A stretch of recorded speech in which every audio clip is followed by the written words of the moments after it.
মেয়েদের জন্য ক্ষতিকর স্বভাব হলো নাম্বার 1, বেশি পরিমাণ কথা বলা, নাম্বার 2, গোপনীয় বিষয় প্রকাশ করে দেওয়া, আর নাম্বার 3, যে কাউকে বিশ্বাস করা।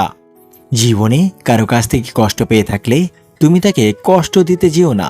দেখবে একদিন সেই মানুষটাই তোমার থেকে পাওয়া সুখের মুহূর্তগুলো মনে করে কাঁদবে। পৃথিবীটা এমনই, যখন কাউকে প্রয়োজনের বেশি গুরুত্ব দেবে তখনই সে অবহেলা করতে শুরু করবে। জীবনে কখনো কাউকে পাওয়ার জন্য কাঁদবে না। যার জন্য তুমি কাঁদবে সে কখনোই তোমার হবে না, আর যে তোমার হবে সে কখনো তোমাকে কাঁদতে দেবে না। কিছু মানুষের ভাগ্য এতটাই খারাপ যে অধিক ভালোবাসা দেওয়ার পরেও বিনিময়ে পায় শুধু কষ্ট আর অবহেলা। যদি কাউকে সত্যিই ভালোবাসো তাহলে তাকে মুক্ত করে দাও।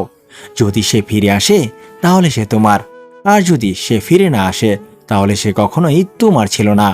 নিজের দুর্বল জায়গাটা কখনো কারো কাছে তুলে ধরতে নেই, কারণ একটা সময় আসবে যখন তোমার দুর্বল জায়গায় তার কাছে তোমাকে আঘাত করা সবচেয়ে বড় অস্ত্র হবে।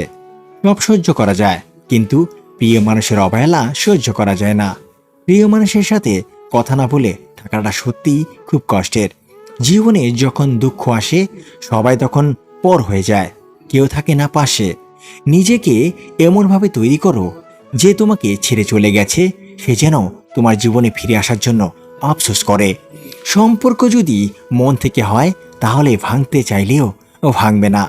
সম্পর্ক যদি স্বার্থ দিয়ে হয় জুড়তে চাইলেও জুড়বে না। আপনার একাকিত্ব আপনাকে একাই বহন করতে হবে, আর এই সময়টুকুতে আপনি যা শিখবেন পৃথিবীর আর কোথাও আপনি তা শিখতে পারবেন না।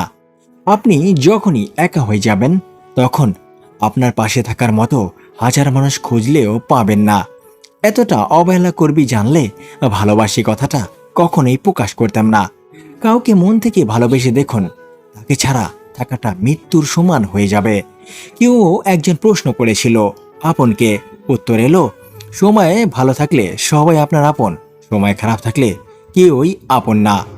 মানুষ যখন বিপদে পড়ে তখন বুঝতে পারে পৃথিবীটা কতটা কঠিন আর আপনজনেরা কতটা নিঃস্বর।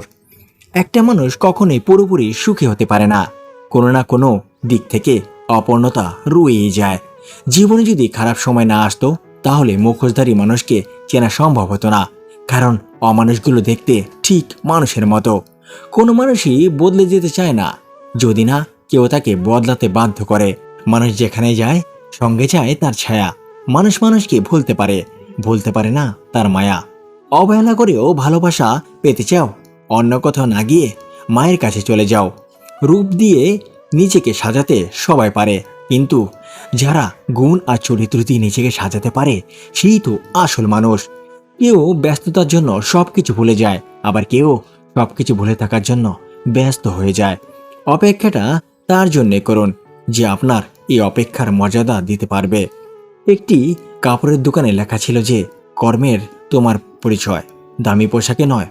টাকা জমিয়ে শখের জিনিস কেনা কতটা যে আনন্দের সেটা একমাত্র মধ্যবিত্ত পরিবারের ছেলেমেয়েরাই জানে। এরকম ভিডিও পেতে আমাদের পাশে থাকুন। ধন্যবাদ সবাইকে। আবার দেখা হবে আমাদের পরবর্তী ভিডিওতে। এই পর্যন্ত ভালো থাকবেন, সুস্থ থাকবেন। খুদা হাফেজ।